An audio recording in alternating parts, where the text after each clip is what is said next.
The CEO thought she was removing a problem from her parking lot. Instead, she removed the only man who could stop her company from making the biggest mistake in its history.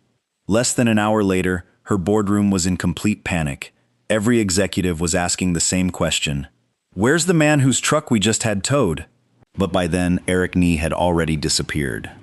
If this story pulled you in, go ahead and subscribe so you never miss the next one. I've got another unforgettable story coming your way soon. Before we jump back in, leave a comment and let me know where you're watching from. I always enjoy seeing how far these stories travel and who's listening from around the world. Now, let's get back to the story. The morning had been planned down to the minute. Victoria Langford stepped out of her SUV at exactly 7:52, 4 minutes ahead of schedule, and even that small margin felt necessary.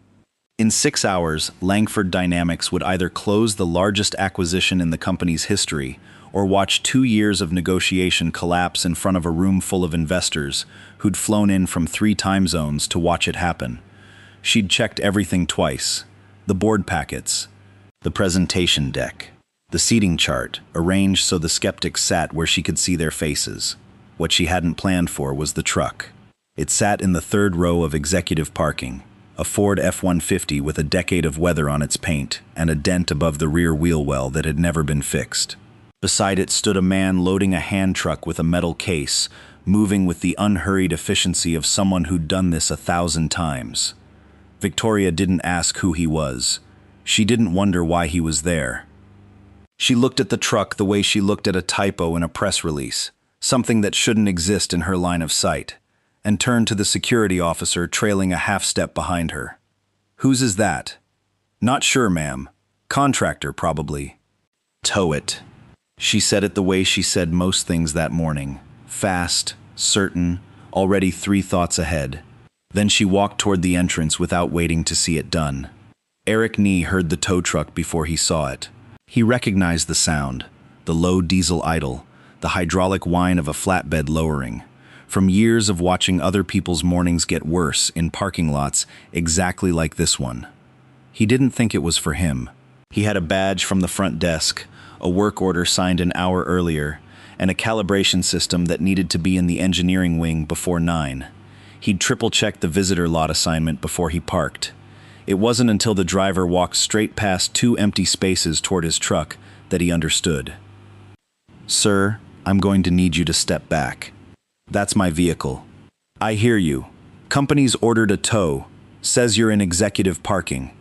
Eric looked past him, toward the entrance, and caught the tail end of a Blazer, disappearing through the revolving doors. Blonde hair, fast walk, gone before he could say a word to her directly, if he'd even wanted to. He'd been in enough rooms in his former life to know the type. People who moved fast because slowing down meant looking at things they didn't want to look at. "Can I get 5 minutes to move it myself?" "Already logged, nothing I can do."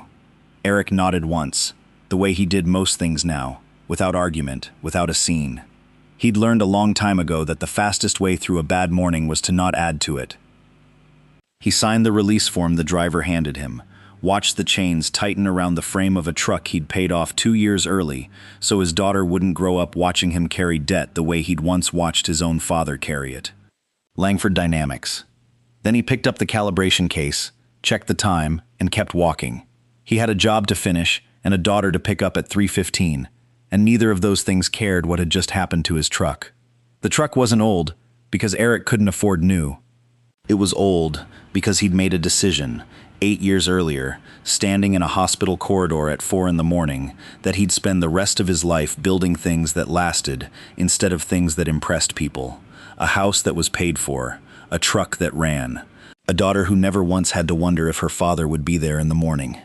He'd walked away from a career most people in that boardroom upstairs would have recognized instantly, if any of them had thought to ask his name. He hadn't planned on needing that career again. He'd buried it, the way people bury things they're done grieving over. He didn't know, wheeling his case through the loading entrance, that 15 floors above him, a legal director was about to stop mid-sentence in front of 40 people, staring at a clause in an acquisition agreement that made no sense to anyone in the room. He didn't know that within the hour, 5 attorneys, 2 investment bankers, and a woman who'd just had his truck towed would be searching every database the company owned, trying to find a name none of them could place, a name that belonged to a man they'd assumed was just another contractor with a beat-up truck in the wrong lot. He didn't know any of it yet. He just knew he was going to be late picking up his daughter if this delay cost him another 20 minutes, and that the $240 he'd just been quoted to get his own truck back was money he'd rather have spent on something else. He walked into the building, badge in hand, calibration case rolling behind him, and never looked back at the lot. 15 floors up, the meeting that would change both of their lives was already starting without him. The boardroom on the 15th floor smelled like fresh coffee and old tension. Victoria took her seat at the head of the table at 8:58, 2 minutes ahead of the presentation, and looked out at the faces she'd assembled for this exact moment. Her general counsel, Patricia Ovid, sat to her right with a leather folder thick enough to double as a doorstop. Across from her, the outside legal team from Whitmore and Cole had already spread their documents in a precise fan, the way people do when they want the room to know they've prepared. "Let's begin," Victoria said, and the room settled. The acquisition of Halbrook Systems had taken 18 months to negotiate. It would double Langford Dynamics' footprint in industrial automation, and, if the projections held, add $300 million in annual revenue within 4 years. Every person in that room had spent weeks preparing for this morning. Every person believed the deal was clean. Patricia stood to walk the board through the final terms. She was 40 minutes into a presentation she'd rehearsed twice the night before, when she reached section 14. She stopped. "I want to revisit this clause," she said, more to herself than to the room. She read it again, silently, her finger tracing the paragraph like she was trying to find a word she'd misplaced. "Patricia?" Victoria asked. "Give me 1 second." She read it a third time. Then she looked up at the outside counsel across the table. "Can someone explain what this milestone provision actually triggers?" The lead attorney from Whitmore and Cole, a man named Wexler who billed $900 an hour and had reviewed the document a dozen times, flipped to the page. He read it once, then again, his confidence, visible a moment earlier, thinned in front of the whole room. "It's standard operational language," he said, "triggers a board seat adjustment based on performance milestones." "That's what I thought too," Patricia said. "But read the second half. It doesn't say adjustment.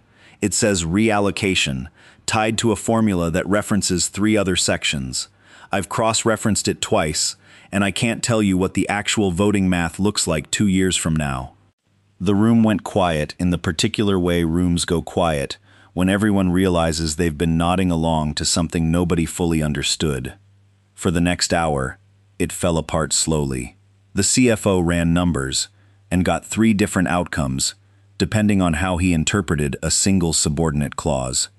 An investment banker from the deal team insisted it was boilerplate, the kind of language every acquisition carried, until someone asked him to point to a comparable deal that used the same structure, and he couldn't.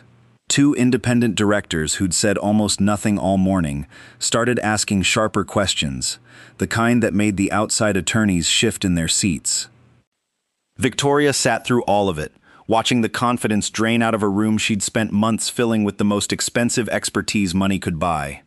Nobody could give her a straight answer. Not her own general counsel, not the attorneys being paid a fortune to have already caught this. Not the bankers who'd built their careers on knowing exactly what these documents did. "We're signing this in 6 hours," she said. "I need someone in this room to tell me what it means." Silence. It was Harold Benning who finally spoke.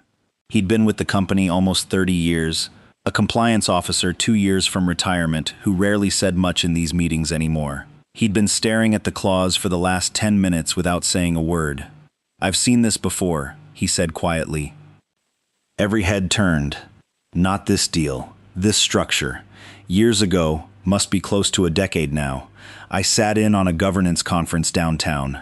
There was a session on acquisition language, how certain provisions could shift control without anyone noticing, until it was too late.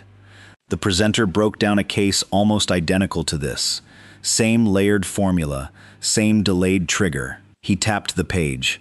I remember it because nobody in the room understood it until he walked us through it, clause by clause. Took him 20 minutes to make something this complicated sound simple. "Who was he?" Victoria asked. Harold thought for a moment, reaching for a name he hadn't used in years. Nee. Eric Nee.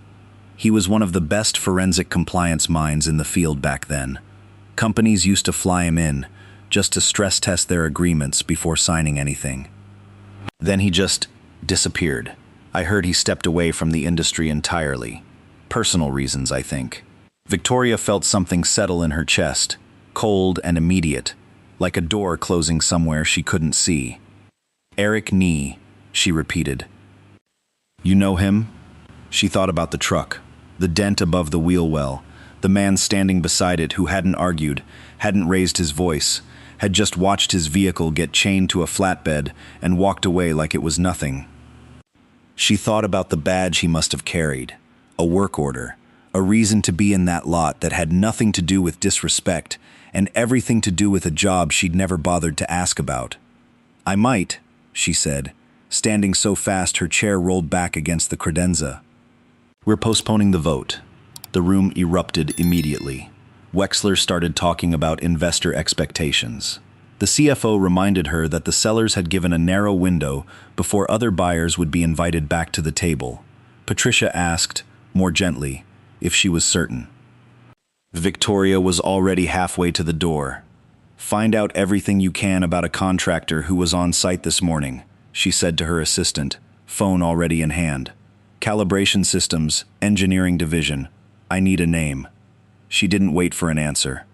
She was moving now, down the hallway, past the boardroom windows where the city spread out 15 floors below, and somewhere out there, in traffic she couldn't see, a man in a plain jacket was driving to pick up his daughter, with no idea that an entire company had just remembered his name. Victoria's assistant called back in 11 minutes with a name, a phone number that rang twice and went to voicemail, and an address that took another 20 minutes to confirm. Eric Nee ran a small calibration and instrumentation business out of a converted warehouse on the industrial side of town, the kind of place with a hand-painted sign and a gravel lot instead of a parking structure. No LinkedIn presence to speak of, no press mentions in the last 8 years. Just a business license, a contractor's insurance policy, and a name that, according to 2 separate industry directories buried deep in a search Patricia ran while Victoria was still in the elevator, used to headline governance conferences most people in that boardroom had never heard of. Victoria didn't wait for a car service. She took her own SUV, still dressed for a signing ceremony that was no longer happening, and drove across town with her phone balanced on her knee, taking calls from a chairman who wanted to know why the vote had been postponed, and a CFO who kept using the word irregular like it was an accusation. She let most of the calls go to voicemail. The warehouse looked smaller than she expected, wedged between a tire shop and a metal fabricator, with Eric's truck parked out front. She recognized the dent above the wheel well before she recognized anything else. He was inside when she walked in, standing over a workbench with a set of pressure gauges laid out in a precise row, checking each one against a reference standard, with the kind of patience that didn't care whether anyone was watching. He looked up when the door chimed, and if he was surprised to see her, he didn't show it. "I wasn't expecting to see you again," he said. "Not cold, not warm either, just accurate. I'm sorry to just show up like this. You found the address fast for someone who didn't know my name 4 hours ago." Victoria had rehearsed something on the drive over, some version of an apology that acknowledged the truck without sounding like it was only about the truck. Standing in front of him now, all of it evaporated. "I made a mistake this morning," she said. "I had your truck towed without asking a single question about who you were or why you were there. I'm not here to pretend that's a small thing." Eric set the gauge down carefully. "I heard the apology in there somewhere. What's the rest of it?" "My legal director found a clause in an acquisition agreement this morning that nobody in that room can explain, not our general counsel, not the outside attorneys we're paying $900 an hour, not the investment bankers who structured the deal." She paused. "One of our compliance officers remembered a conference years ago. He said you were the one who taught a room full of people how structures like this actually work." Something moved behind Eric's eyes, brief and unreadable, gone before she could name it. That was a long time ago. I know I have no right to ask you anything after this morning, but we're supposed to sign this agreement by end of day, and I don't have anyone who can tell me what I'd actually be signing. Eric wiped his hands on a shop rag, slow, the way he did most things. He glanced toward the back of the warehouse, where a small desk sat cluttered with school flyers and a child's drawing taped to the wall above it, a stick-figure family standing in front of a house with too many windows. I left that work behind for a reason, he said. Good reason. I'm not looking to go back to boardrooms. I'm not asking you to go back to anything. I'm asking you to look at one document. You had my truck towed 4 hours ago. I know. Didn't ask my name. Didn't ask why I was there. Just decided I was a problem to remove. Victoria didn't defend herself. She'd learned enough in the last 4 hours to know that any answer she gave would sound like an excuse, and he deserved better than an excuse. You're right, and I understand if that's the end of this conversation. The warehouse was quiet except for the hum of a space heater in the corner and the distant sound of traffic outside. Eric looked at her for a long moment, the kind of look that seemed to be measuring something that had nothing to do with the clause or the deal or the company at all. I've got somewhere to be this afternoon, he said finally. I don't do this for money, and I'm not interested in an executive position or a consulting contract, so don't offer either. I wasn't going to. I'll look at it, once. Not because of what happened this morning, and not because your company is in trouble. Companies deserve honest agreements, whether or not the people running them make honest first impressions. He reached for his jacket off the hook by the door. But I do this on my schedule, and if my daughter's waiting at that school gate because you needed 1 more hour of my time, we're done. Understood? Understood. He grabbed his keys, then paused, looking back at her with something that might have been the first real curiosity he'd shown since she'd walked in. What made your compliance officer remember me after all these years? He said you made something complicated sound simple. Said nobody in that room understood the clause until you broke it down. Eric almost smiled, though it didn't quite reach all the way. Some things don't change. He held the door open for her, the same door she'd walked through unannounced 10 minutes earlier, and for the first time all day, Victoria felt something close to hope. Let's go find out what your company actually agreed to, he said, and led her out to the truck that had started all of it. They drove to the warehouse's back office, a room barely big enough for a desk and 2 chairs, because Eric refused to go anywhere near Langford Dynamics until he understood what he was looking at. Victoria didn't argue. She sat across from him with the acquisition agreement spread between them, 400 pages bound in a leather folder that looked absurd against the scarred wood of his desk. Give me the short version first, Eric said. What's the deal? Who's on the other side? Why does it matter to your board? Victoria explained it in plain terms, the way she hadn't had to explain anything in years, because everyone she usually spoke to already knew the shorthand. Halbrook Systems, Industrial Automation, a merger that would double her company's footprint and, according to every projection her team had built, secure Langford Dynamics' position in the industry for the next decade. And the seller drafted the governance terms? Their counsel did. Ours reviewed and negotiated changes over 18 months. 18 months and nobody flagged Section 14 until this morning. No. Eric opened the folder and started reading. Not skimming. Reading. The way a person reads something they intend to remember. One hand resting flat on the page like it might otherwise slide away from him. Victoria had spent her career around people who performed competence, who narrated their own intelligence out loud so nobody missed it. Eric did the opposite. He went quiet in a way that made the room feel smaller, and 20 minutes passed without him saying a single word. She watched him cross-reference Section 14 against an appendix near the back of the document, then flip to a definitions section near the front, then back to 14 again. He made no notes. He didn't need to. How long have you been doing this? She finally asked, unable to sit in the silence any longer. Eric didn't look up. Doing what? This. Reading contracts like you're translating a language nobody else in the room speaks. He was quiet for a moment before he answered. Started right out of law school, doing compliance work for mid-size firms. Got good at finding things people didn't want found. By my early 30s, I was doing forensic reviews for companies before major acquisitions.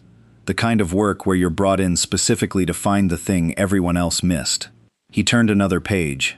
I did that for almost 11 years. What happened? His hands stopped moving over the page, just briefly. My wife got sick. Fast. Faster than anyone expected.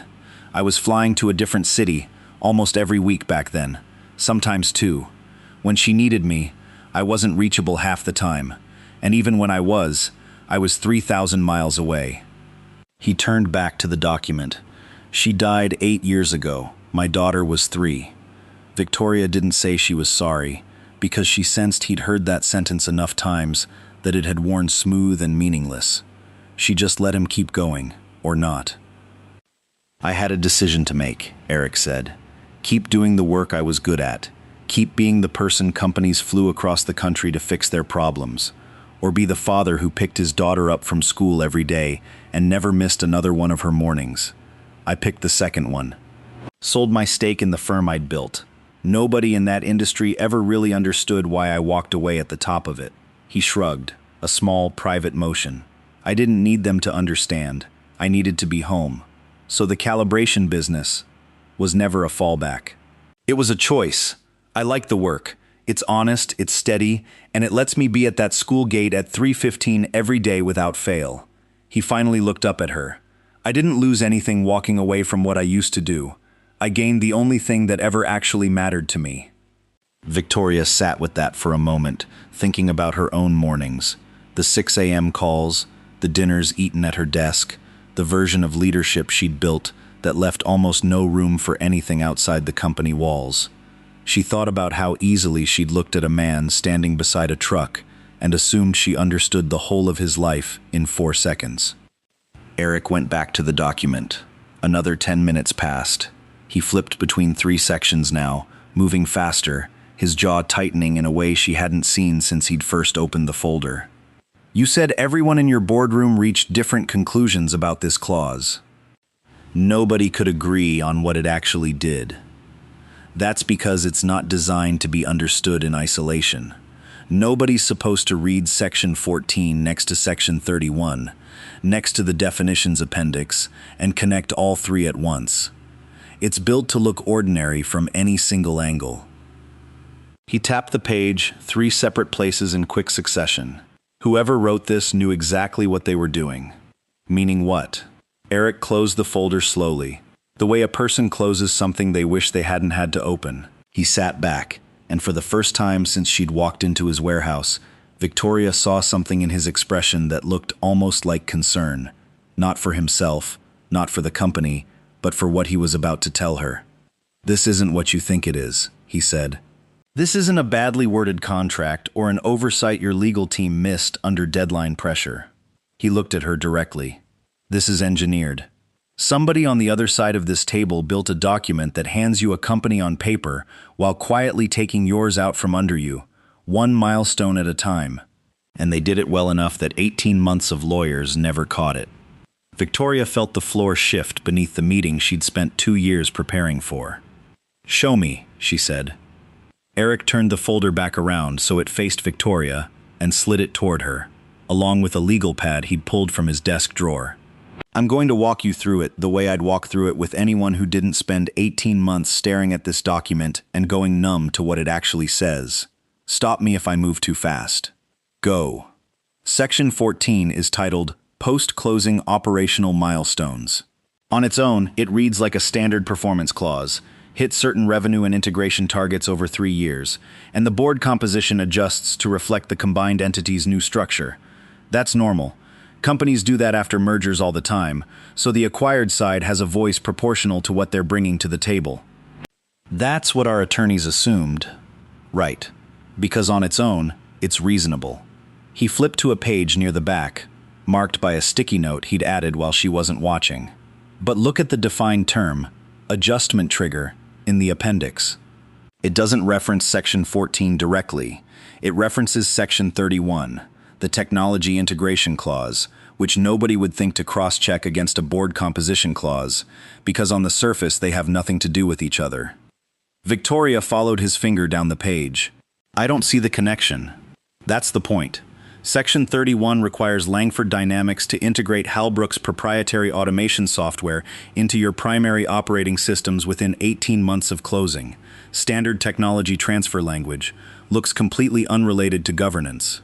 But buried in the definitions section, adjustment trigger is defined as the completion date of that integration, which means the moment your engineering team finishes the technical work both sides already agreed was necessary, it silently activates the board reallocation formula in Section 14. Victoria stared at the page. So finishing the integration, something we do anyway, something that's just good business, triggers a change in board control. Not a change, a shift. Small, at first, 1 seat. Halbrook's largest shareholder gains a board seat once integration hits 60% completion, verified by a third-party auditor they get to select. Second seat at full integration. Third seat 18 months after that, tied to a revenue threshold that's almost guaranteed to hit given your own growth projections. He turned another page. By year 3, the numbers work out to Halbrook's principal shareholders, holding effective influence over roughly 40% of board decisions on a company you're paying to acquire. That's not an acquisition. No, Eric said quietly. It's a slow transfer, dressed up as one. You're not buying their company. You're giving them a structured path to eventually influence yours, and everyone involved gets to call it a merger the whole time, because nothing about it is technically dishonest. Every clause is legal. Every clause is defensible on its own.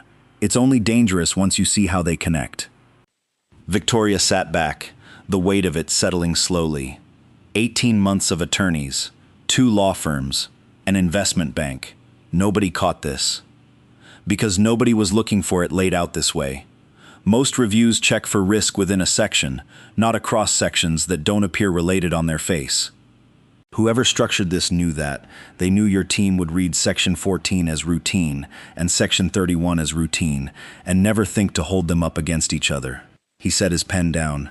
This isn't sloppy drafting, Victoria. This took someone who understood exactly how due diligence teams work and built something specifically to slide past them.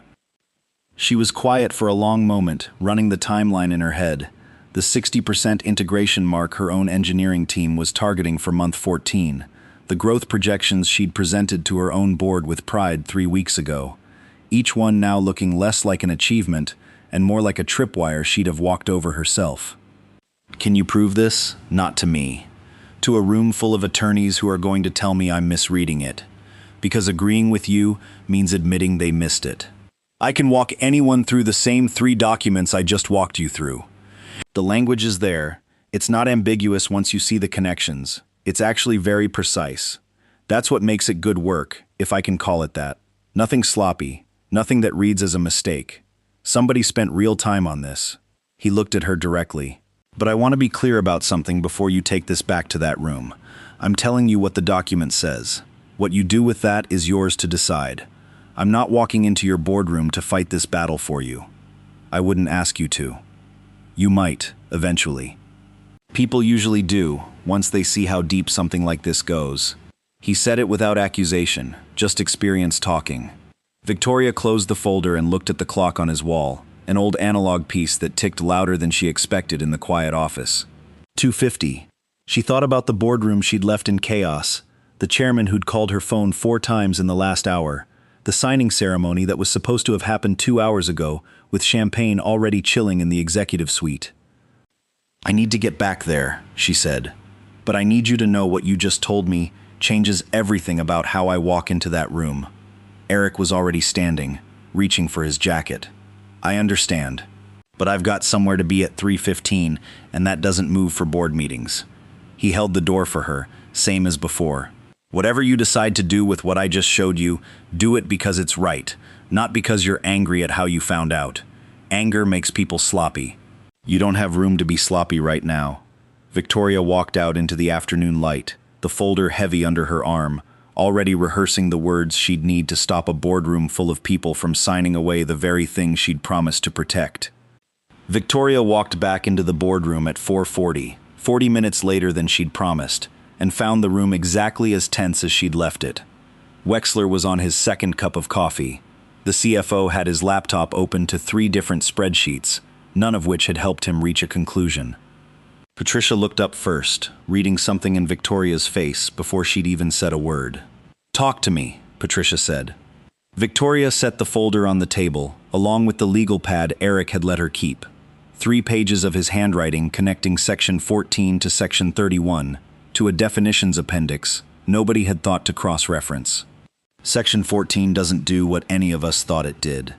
She walked them through it the way Eric had walked her through it, slowly, clause by clause, resisting the urge to skip ahead to the conclusion because she remembered how much more the explanation had meant once she understood every piece that built it.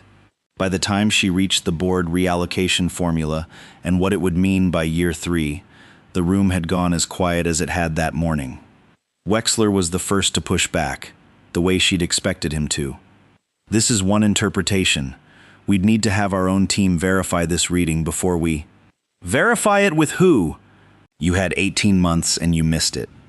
With respect, Ms. Langford, one contractor's opinion on a document this complex." "He's not a contractor," Harold Benning said from the far end of the table, the same compliance officer who'd remembered Eric's name that morning. He'd been quiet through most of Victoria's explanation, but he leaned forward now. "I told you this morning. This is the same man who taught a room full of governance professionals how structures like this work, back before most of the people in this room were doing this kind of work at all. If Eric Nee is telling you Section 14 connects to Section 31 through that appendix, I'd bet the firm on it before I'd bet on 18 months of billable hours that missed it." Wexler didn't have an answer for that. "I want him in this room," the chairman said. He'd been silent for most of the afternoon, arms crossed, watching the meeting unravel around him, with the expression of a man doing math he didn't like the answer to. "If what you're describing is accurate, I don't want it explained secondhand. I want to hear it from the person who found it." "He has a daughter," Victoria said. "He picks her up every day at 3:15. He was very clear that doesn't move for anyone." "Then we wait until it does." Eric arrived at 6:15 after his daughter's dinner and homework, dressed exactly as he'd been that morning, work jacket and all, standing in a boardroom full of people who'd have walked past him in a hallway 8 hours earlier without a second look. Victoria had asked him to come, not summoned him. She'd been careful about the difference on the phone, and he'd noticed the difference too. He didn't perform for the room. He set the folder down, opened it to the same pages he'd shown Victoria, and walked the board through the same explanation. Unhurried, patient with the questions that came at him from every direction. Wexler tried twice to poke holes in the logic and found none. The CFO ran the numbers on his own screen in real time and arrived 20 minutes later at the same conclusion Eric had reached in an hour at his own desk. By the time he finished, the room that had dismissed him that morning was leaning forward, listening to every word like it mattered, because it did, and because for the first time all day, everyone in that room understood exactly why. "Mr. Nee," the chairman said, once the questions finally slowed, "I'd like to formally offer you a consulting position with this company. Governance advisory, reporting directly to the board. Name your terms." "I appreciate it. No. A retainer then." "6 figures, ongoing, purely advisory. You could work as much or as little as you wanted." "Still no." Victoria watched from her seat at the head of the table, unsurprised, because he'd told her in his warehouse that morning exactly how this would go. But the chairman pressed once more, the way people in that room were used to pressing until they got what they wanted. "An executive seat, if that's more appropriate. Chief Compliance Officer, whatever title suits you. You'd be the highest paid person in this building inside of a year." Eric closed the folder, unhurried, and looked around the table at faces that had ignored him 11 hours earlier and were now offering him nearly anything to stay. "I appreciate every offer you've made tonight, and I mean that. But I already made this decision once, 8 years ago, and I didn't make it because I failed at the other version of my life. I made it because I have a daughter who needs her father at a school gate every afternoon, not a father who's 3 states away closing a deal." He stood, reaching for his jacket. "If I took this seat, I'd stop being the father she deserves. That's not a trade I'm willing to make twice." Nobody argued with him. Nobody could. Victoria walked him to the elevator, the boardroom behind them still absorbing what had happened, what almost happened, what still had to happen before the night was over. Thank you, she said, for all of it, even the part where you didn't have to help us at all. Thank Harold. He's the one who remembered my name. The elevator doors opened.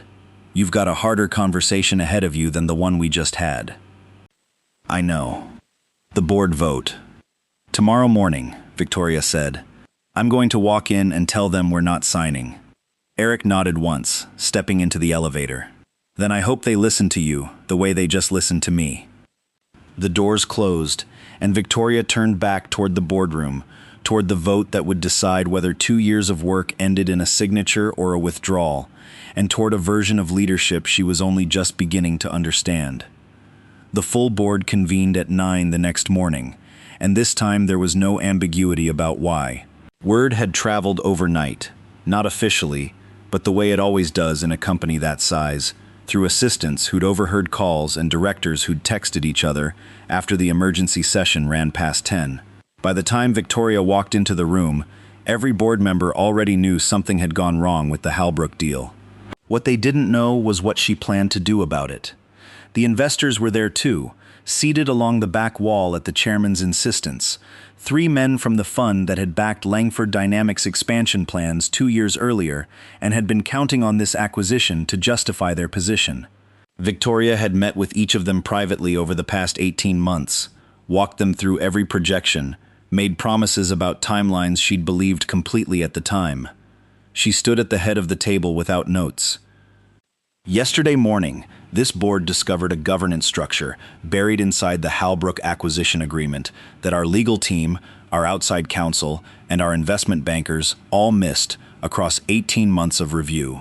That structure, verified independently overnight by 3 members of this board and confirmed by an outside expert, would have transferred meaningful board influence to Halbrook's principal shareholders over a 3-year period, triggered by milestones we ourselves would have completed in good faith.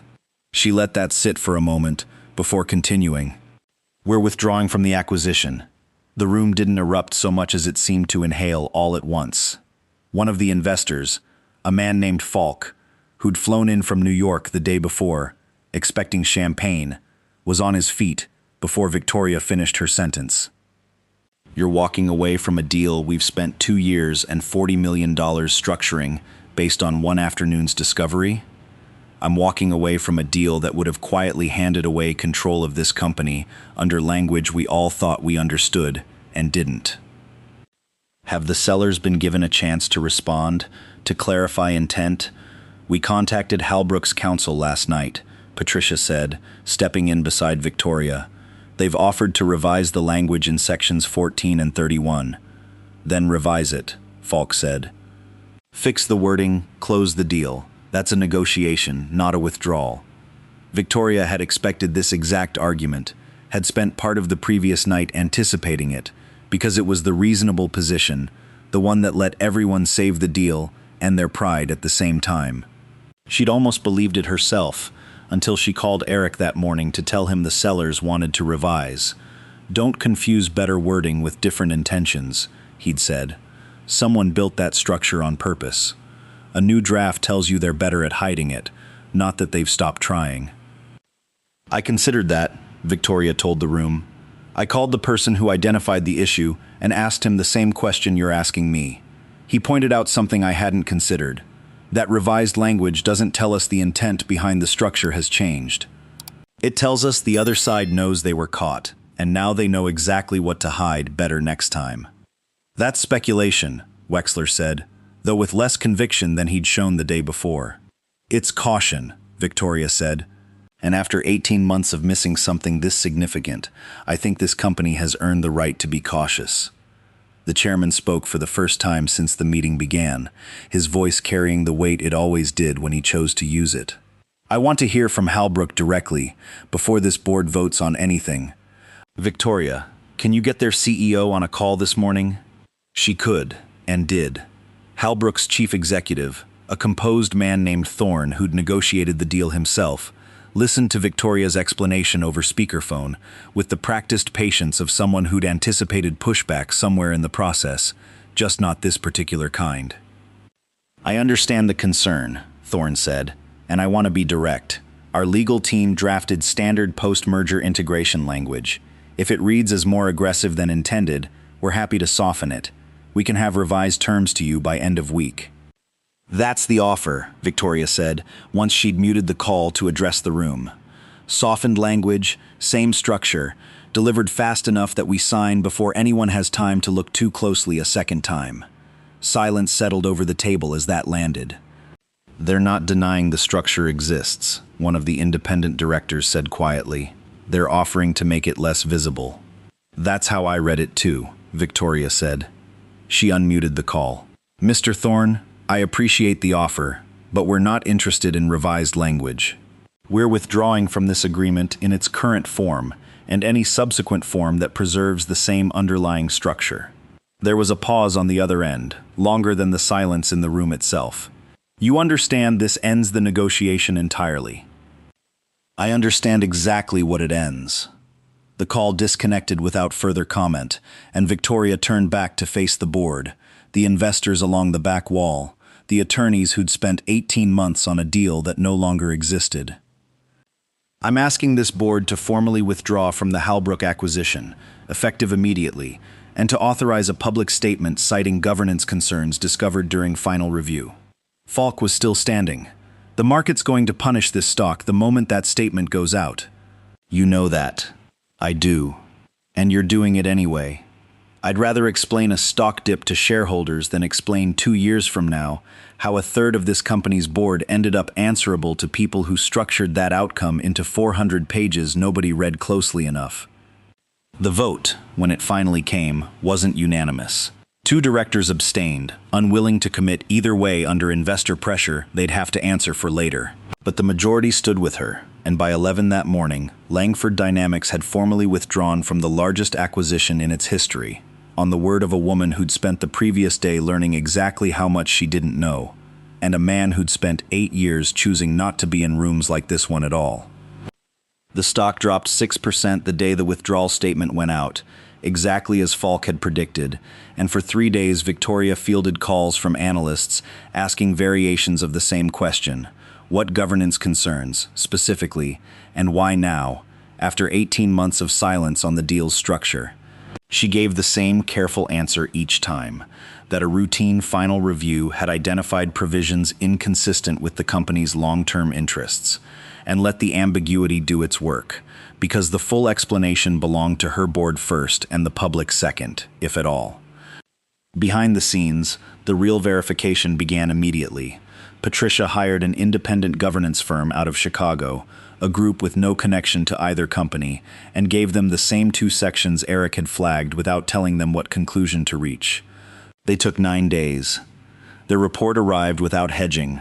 The structure in sections 14 and 31, read together, would have produced a material shift in board composition, tied to milestones Langford Dynamics would almost certainly have triggered through its own ordinary operations. Their language was more clinical than Eric's had been, full of terms like asymmetric governance exposure and non-obvious control transfer mechanism, but it said, in essence, exactly what he'd said across a cluttered desk in a converted warehouse. A second firm, brought in independently by one of the abstaining directors who wanted his own confirmation before he'd stop losing sleep over the vote, reached the identical conclusion 11 days later. Halbrook's counsel never offered a real denial. When journalists at 2 industry publications started asking pointed questions about the acquisition's collapse, questions that suggested someone inside Langford Dynamics had talked, though Victoria never learned who, Thorne's company issued a brief statement calling the concerns a difference in legal interpretation, and declined further comment.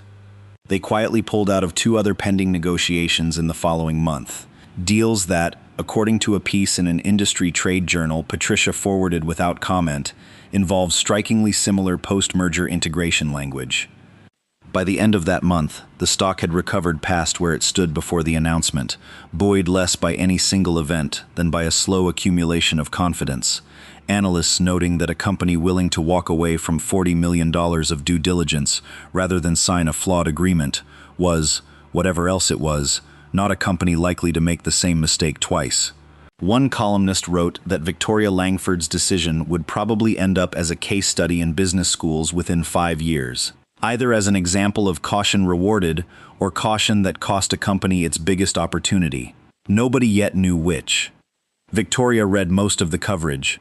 She didn't read all of it, and she stopped checking analyst sentiment hourly the way she had the first few days, because somewhere in that first week, she'd realized the company was going to survive this regardless of what any single article said, and that her attention was better spent elsewhere. Eric, meanwhile, went back to exactly the life he'd been living before Victoria Langford ever said the words "tow it" to a security guard who didn't know any better either. He was at his daughter's school gate every afternoon at 3:15. He fixed pressure gauges and calibration systems for clients who had no idea their technician had spent an evening walking a Fortune 500 board through a governance trap most of the industry would spend the next year learning to call by his name, even if they never learned it was his to begin with. He didn't tell anyone what had happened, not the other parents at pickup, not the handful of longtime clients who dropped equipment off at his warehouse and asked how business was going. When a local business reporter, tipped off by someone inside Langford Dynamics who'd pieced together enough to guess at his involvement, called his shop asking for comment, Eric declined politely and hung up the phone without elaborating. He wasn't interested in being the story. He'd walked out of that kind of visibility once already, deliberately, and nothing about the last week had changed his mind about why. His daughter noticed something different about him anyway, the way children notice things adults think they're hiding well. One evening over dinner, she asked why he seemed happier lately, in the specific way kids ask questions that sound simple and aren't. "Some days remind you that doing the right thing still matters," he told her, which was true, and also as much of an explanation as she needed at 8 years old. Back at Langford Dynamics, Victoria made one change that first month that generated no press coverage at all, no analyst commentary, nothing that showed up in any quarterly report. She had the executive parking signs removed from the third row of the headquarters lot, the ones that had marked that section as reserved for senior leadership since before she'd become CEO. She didn't announce it. She didn't send a memo explaining the decision, or invite anyone to comment on the symbolism of it. She simply had facilities take the signs down on a Tuesday morning, and by Wednesday, the spaces filled with whatever cars arrived first. Engineers, sales staff, the same maintenance contractors who used to park 2 rows further back out of habit, assuming those closer spots weren't meant for them. Nobody at the company connected the change to anything specific.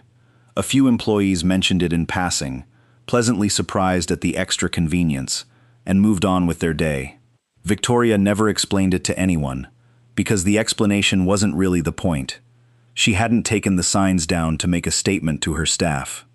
She'd taken them down because every time she walked past that section of the lot, she still saw a black pickup truck that wasn't there anymore, and a man standing beside it who hadn't argued when she was wrong about him, and she didn't want anyone else at her company to ever have to learn what she'd learned the hard way, that the reserved spaces in a parking lot rarely tell you anything true about who actually deserves to be there.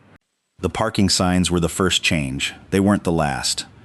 6 weeks after the withdrawal, Victoria sat in a leadership meeting listening to her senior team present the quarter's priorities, and found herself doing something she hadn't done in years, watching the room instead of just running it. She noticed how often the same 4 or 5 voices carried every discussion. She noticed how the engineers who'd actually built the systems being discussed sat 2 tiers back from the table, brought in only when someone needed a technical question answered, then dismissed once the answer was given. She noticed, for the first time in longer than she wanted to admit, how much of the company's real knowledge lived in rooms she rarely visited. She thought about Eric reading 400 pages nobody else had read correctly, not because he was smarter than 18 months of attorneys, but because nobody had thought to ask someone outside the usual circle to look. "I want to try something," she told her chief of staff that afternoon. "A review process, where ideas get evaluated without names or titles attached. Anonymous submissions, reviewed by a rotating panel that includes people from outside whatever department the idea came from. For which projects? All of them, starting with engineering." The first anonymous technical review ran a month later, and the panel, 3 engineers, a compliance officer, and a facilities manager, none of whom knew whose submissions they were evaluating, flagged a proposal that would have saved the company nearly $2 million a year in redundant supply contracts. It had been sitting in an internal suggestion system for 14 months, submitted by a warehouse coordinator 2 levels below anyone who typically got heard in a strategy meeting. Nobody had looked at it seriously until nobody knew who'd written it. Victoria expanded the program to 3 more departments before the quarter ended. She started something else too, quieter and harder to measure than a review process, but the one that mattered most to her personally. Once a month, she spent a full day away from her office, working alongside frontline staff in a different part of the company. A shift in the warehouse, an afternoon in customer support, a morning shadowing the maintenance team that kept the building's systems running. She didn't announce these visits in advance. She didn't bring an assistant to document them for internal communications. She just showed up, did the work badly at first and then less badly, and listened to people who'd spent years assuming nobody above a certain floor cared what they had to say. A maintenance technician named Ruiz, 3 months into Victoria's new routine, mentioned offhand that the building's high-vac system had been running inefficiently for 2 years because a fix everyone knew about kept getting deprioritized in favor of projects that looked better in a quarterly report. Victoria authorized the fix the following week. It wasn't a large expense. It wasn't the kind of decision that would ever appear in an annual report. But Ruiz told 2 other technicians about it, and within a month, the maintenance team had submitted 4 more fixes nobody had bothered mentioning before, because nobody had bothered asking. "You're spending a lot of time on things that don't move the stock price," her CFO told her once, not unkindly, more as an observation than a criticism. "Some of it will, eventually," Victoria said, "but that's not really why I'm doing it." She didn't fully explain the why, not to him, not to most people at the company. It wasn't a story she told often, what had happened with the truck, what Eric had shown her sitting at that cluttered desk, what it had cost the company almost to lose because 18 months of qualified people had never thought to ask a question the right way. She'd told the board the necessary parts. She hadn't told them about the shame that sat with her for weeks afterward, quiet and specific, every time she walked past a parking lot that no longer had reserved spaces. She started personally thanking people whose names had never crossed her desk before, a customer support representative who'd fielded a difficult call with unusual patience, an assembly line supervisor who'd caught a defect before it reached a client. Small gestures, mostly. A handwritten note, a conversation that lasted longer than the obligatory 30 seconds executives usually gave people below a certain title. None of it fixed everything overnight. Culture didn't move that fast, and Victoria knew better than to expect it to. But 6 months in, an internal survey measuring employee trust in leadership showed the first meaningful increase the company had recorded in 4 years, and Patricia forwarded it to her without comment beyond a single line. "This is working." Victoria kept the note. She didn't need much validation most days, but that one landed somewhere real. She thought about Eric often during those months, more than she expected to, not with any particular plan to reach out again, because she'd respected his boundary the day he walked out of that boardroom and had no intention of pushing past it now. But she thought about the version of leadership she'd been building before that morning in the parking lot. Efficient, image-conscious, entirely convinced that competence looked a certain way and arrived in certain clothes. And she understood now how much that version had cost her, without her ever noticing the bill. One evening in early autumn, closing out a long day that had actually felt good instead of just productive, she found herself driving in the direction of the industrial side of town without fully deciding to. She told herself it was simply to see how the neighborhood looked this time of year. She knew, somewhere more honest than that, it was because there was a conversation she still owed a man who'd never asked her for one, and some debts didn't settle themselves just because enough time had passed. She didn't stop that evening. She drove past the warehouse once, saw the lights still on inside, and kept going, because showing up unannounced a second time felt like exactly the kind of thing the old version of her would have done without thinking twice. But she made a decision on that drive home, one she followed through on within the week. Eric was closing up the warehouse on a Thursday evening, running the same routine he ran every day. Gauges locked away, invoices stacked for the morning, the space heater switched off before he flipped the lights. when he heard a car pull into the gravel lot outside. He looked up, expecting a client. He didn't expect Victoria Langford, alone, dressed in a plain coat instead of a blazer, with nothing in her hands. No folder, no assistant trailing behind her, no lawyer waiting in the car with the engine running. "I should have called first," she said, standing just inside the doorway like she wasn't entirely sure she had the right to walk further in. "You're here now." Eric set down the invoice he'd been holding. "Something wrong at the company?" "No, nothing's wrong." She almost laughed at the question, at how strange it felt to hear it. "That's actually part of why I came." He gestured to the same chair she'd sat in 7 months earlier, and she took it, though this time the room felt different. Less like an interrogation of a document neither of them wanted to look at, more like two people who'd been through something together, sitting down to acknowledge it properly for the first time. "The acquisition's fully dead," she said. Halbrook pulled out of 2 other deals using similar language, once industry publications started asking questions. Word is starting to travel that a structure like that isn't going to slide past due diligence teams as easily anymore. Not after ours became a cautionary tale. Good. The company's fine. Better than fine, actually. Stock recovered within a month and hasn't dipped since. But that's not really why I drove out here. Eric waited, the way he'd learned to wait during their first conversation, letting people arrive at what they meant to say, instead of rushing them toward it. "I changed some things," Victoria said. "Small things, mostly. Took down the executive parking signs, started anonymous review panels, so ideas get judged on merit, instead of who's presenting them. I spend 1 day a month working alongside people I never used to talk to. Maintenance, warehouse staff, customer support. I've learned more about how that company actually runs in the last 6 months than I did in the 4 years before it. That's not small.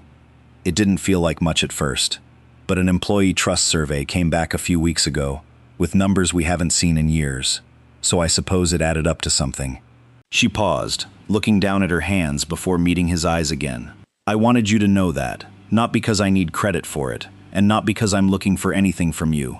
I don't think any of it happens if you'd let me leave your warehouse that first day without agreeing to look at that folder. And I never properly thanked you for that. I said the words, but I don't think I meant them the way I mean them now." Eric sat back, quiet for a moment, the kind of quiet that wasn't uncomfortable, just considered. "I appreciate you saying that. But I want to be honest with you. I didn't look at that document to fix your company. I looked at it because companies deserve honest agreements, whether or not the people running them get everything right on the first try. What you did with what I found was always going to be yours. I know. But I almost didn't do anything with it." She held his gaze. "I almost let Falk talk me into accepting revised language instead of walking away entirely. I almost took the easier version of doing the right thing instead of the actual right thing, because the easier version would have cost the board less and made the investors happy. You were the one who told me not to confuse better wording with different intentions. I think about that more than you'd probably expect." "Most people wouldn't have withdrawn," Eric said, "not with that much pressure in the room." "I almost lost everything because I looked at your truck instead of your character," she said. "That's the part I keep coming back to. Not the deal, not the board vote, just how close I came to losing something important, and how little it would have taken to avoid it, if I just asked one question before I told security to tow your truck." Eric considered that for a long moment, and when he answered, his voice had none of the guardedness it had carried the first time she'd walked through that door. "The truck only tells people how long I've owned it. It doesn't tell them who I am. Most people never bother to find out the difference. You did, eventually. That counts for something." "I'd like to offer you something," Victoria said. "Not a job, not a consulting fee. I know you've turned that down twice already, and I'm not here to ask a third time. I just wanted you to know the door's open, whatever that looks like to you. Advisory board seat, occasional consultation, anything at all, on whatever terms would actually work for your life, instead of against it." Eric shook his head, gently, without hesitation. "I appreciate that. I do. But my life is exactly where I want it right now. My daughter's doing well in school. I like the work I do here. I pick her up every day at 3:15, and nothing about what happened these last few months has made me want to trade that for anything, no matter how it's dressed up." "I understand," Victoria said, and meant it in a way she wouldn't have understood 7 months earlier. They stood, and Eric walked her to the door the way he had the first time, though this time there was no version of the conversation left unfinished between them. He extended his hand, and she shook it. No grand speech, no promise to stay in touch, just two people who'd changed something in each other without either one setting out to. "Take care of yourself, Victoria. You too, Eric." She walked out to her car under a sky just beginning to color at the edges, and glanced once toward the lot where his truck sat parked, the same dent above the wheel well, the same decade of weather on the paint. It hadn't changed at all, but everything it represented to her had. Thank you for staying with me until the very end. If this story meant something to you, I'd really love for you to subscribe. Before you go, leave a comment and rate this story from 1 to 10. I read your comments, and I always enjoy seeing your thoughts and perspectives. If you're ready for another unforgettable story, just tap the next video on your screen. I'll see you there.